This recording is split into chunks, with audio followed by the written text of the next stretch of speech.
sepenggal kisah tentang Nabi Musa. Pernah dengar? Tentunya pernah dengar.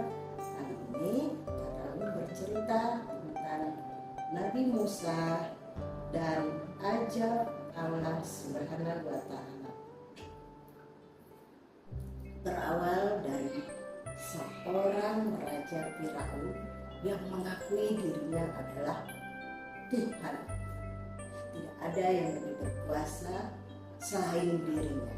Dia tidak mengakui bahwa dirinya adalah manusia. Pernah dengar teman-teman? Ya, yakin pernah. Dan suatu hari Raja Firaun sangat geram dengan Nabi Musa. Dan dia memerintahkan, "Kuperintahkan, lenyapkan semua laki-laki yang ada di sini, laki-laki Bani Israel, termasuk Musa." Kenapa bisa begitu, teman-teman? Iya, karena Raja Firaun tidak menerima bahwa ada Tuhan di atas dia. Iya, teman-teman. Iya, teman-teman. Tuhan itu hanya satu, Allah SWT. Allah Maha Pelindung. Meskipun kaum Nabi Musa, yaitu Bani Israel, kesusahan menghadapi serangan Firaun. Serangan Firaun juga tidak menjatuhkan semangat dakwah Nabi Musa. Luar biasa ya teman-teman, Nabi Musa mendapati kenyataan itu. Firaun semakin marah teman-teman kepada Nabi Musa. Dan dia pun berkata, "Aku sendiri yang akan membinasakan Nabi Musa. Aku ingin tahu apakah dia mampu melepas diri dari kekuasaan." Sombongnya teman-teman, Raja Firaun. Sombong banget. Lalu dengan lantang Firaun menantang Nabi Musa. Namun Nabi Musa tetap berdoa kepada Allah. "Ya Rabb, ya Allah, sesungguhnya Engkau telah memberikan kepada Firaun dan pemuka-pemuka kaumnya perhiasan dan harta kekayaan dalam kehidupan dunia. Ya Rabb, binasakanlah harta benda mereka dan kunci matilah hati mereka. Sungguh mereka tidak beriman hingga mereka melihat siksaan yang pedih."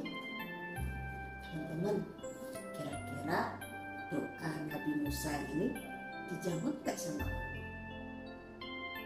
Benar teman-teman, benar sekali. Doa Nabi Musa dijawab oleh Allah. Allah menurunkan segala bencana yang ada di sana. Musim kemarau pun tiba sangat panjang. Penduduk Mesir pun kekurangan buah-buahan. Allah juga kemudian mengirimkan topan badai, belalang, beragam kutu, katak, dan darah segar yang membuat air sungai Nil tidak dapat digunakan untuk kebutuhan sehari-hari. Firaun serta pengikutnya menderita sekali. Mereka memohon agar dihentikan musibah yang terus-menerus datang di negeri mereka. "Hai Nabi Musa, mohonkanlah untuk kami," kata Firaun, teman-teman, kata Raja Firaun. "Sesungguhnya jika kamu dapat menghilangkan ajab itu dari kami, pasti kami akan beriman kepadamu dan akan kami biarkan Bani Israel mengikutimu." Itu janji Firaun udah yang kesekian kali. Janji yang sebelumnya juga gak pernah ditepati itu sama Nabi. Janji yang sebelumnya pun tidak pernah ditepati loh teman-teman sama Raja Firaun. Seketika Allah menjawab doa Nabi Musa. Ajab tersebut hilang atas kehendak Allah. Namun apa yang terjadi teman-teman? Firaun dan pengikutnya tetap saja dalam kekafirannya. Mereka bahkan kembali memusuhi Nabi Musa teman-teman. Mereka juga menganiaya Bani Israel.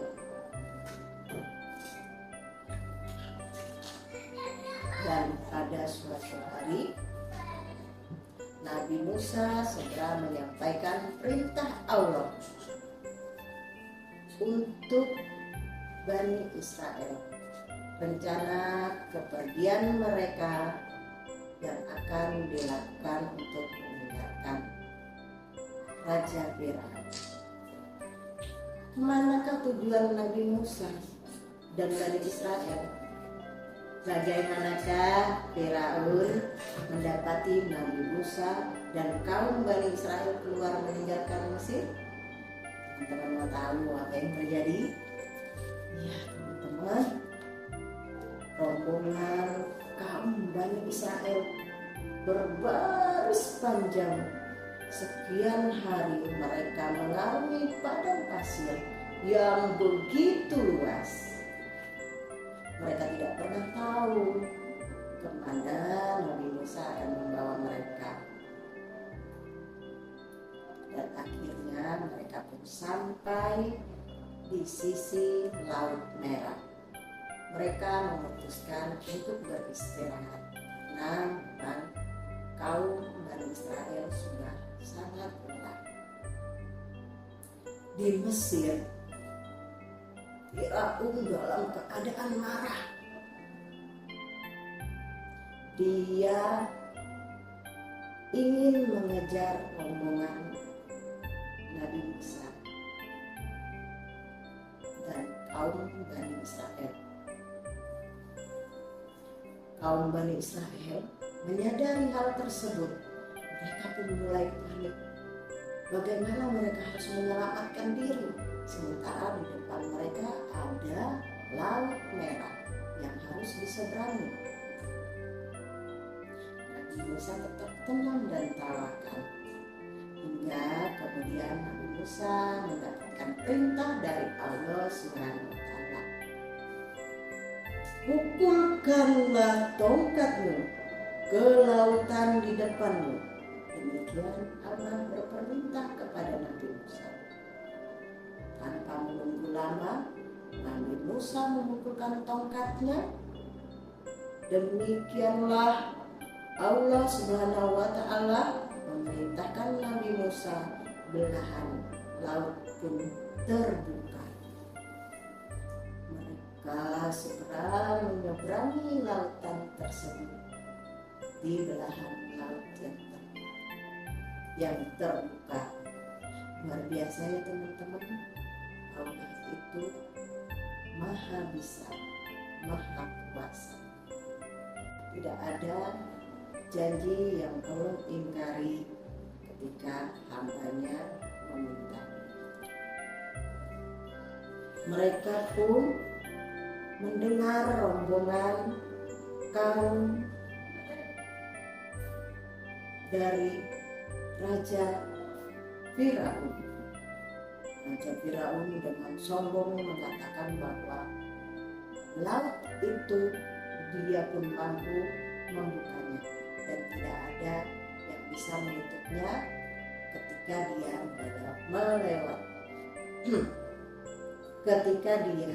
melewati belahan laut tersebut.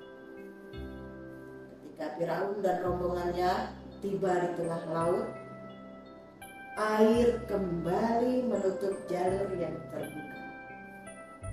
Firaun dan rombongannya pun tenggelam di telan lautan. Kalau tidak teman-teman, apa yang diucapkan oleh Raja Firaun saat itu? Raja Raja Firaun pun berkata, di detik-detik menjelang kematiannya, beliau sempat berkata, "Aku percaya bahwa tiada Tuhan melainkan yang diimani oleh Bani Israel, dan aku termasuk orang-orang yang berserah diri kepada Allah." Pernyataan tobat Firaun dijawab Allah. Apakah sekarang kamu baru percaya?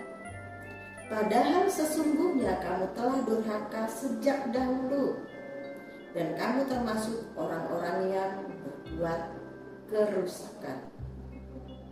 Maka pada hari ini kami akan selamatkan badanmu, supaya kamu dapat menjadi pelajaran bagi orang-orang yang datang sesudahmu. Dan sesungguhnya kebanyakan dari manusia itu lengah dari tanda-tanda kekuasaan kamu. Tobat Firaun ditolak oleh Allah Subhanahu wa Ta'ala, teman-teman. Peristiwa ini menjadi pelajaran. Sesungguhnya manusia itu tidak boleh sombong. Bani Israel pun akhirnya percaya bahwa Firaun itu bukanlah Tuhan. Firaun itu hanyalah seorang manusia biasa. Nah, teman-teman, itulah tadi kisah Nabi Musa dengan kesombongan Firaun.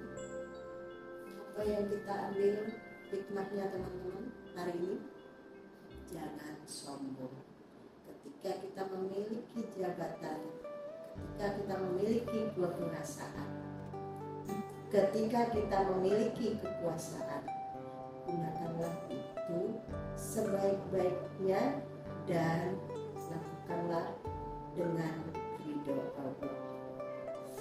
Oke, teman-teman, sampai di sini cerita Kak Rawin dalam kegiatan Kado Etam berkisah bulan Ramadan. Sampai jumpa lagi di lain waktu. Selamat menunaikan ibadah puasa. Siap-siap menyiapkan menu berbuka ya, bersama ayah bunda di rumah.